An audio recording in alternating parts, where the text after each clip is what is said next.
ए जान का हो? एगो बात कही। कहो ना।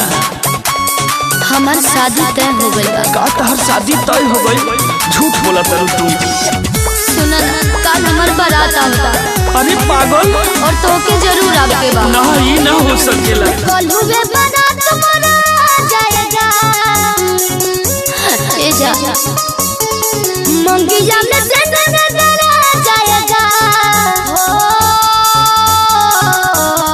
लहर जी कल हुए बारात मना जाएगा। मंगिया में से नजर जाएगा। सुना बढ़िया बेआई जब डोली में बैठाई किस्मत ये में ना रहलू तू। जाएगा अब भूला जाई हो तू। शादी देखे हमारा जाई हो तू। जाएगा अब भूला जाई हो तू।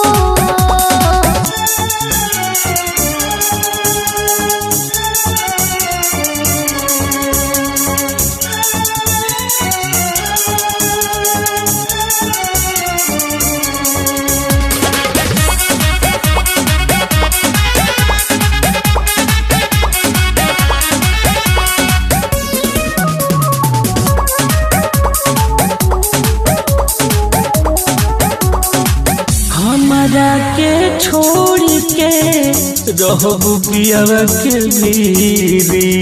याद आई जब जब अखिया से लुर गिरी। हमारा के छोड़ के रहबू पियावा के भीरी। याद आई जब जब अखिया से लुर गिरी।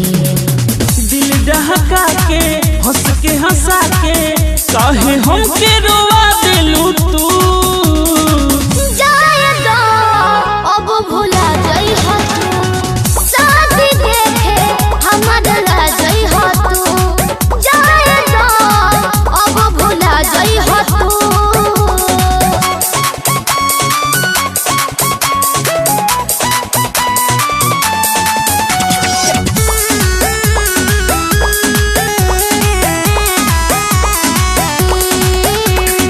शिल्पी के गौरव अरविंद रौरे नु समझाई।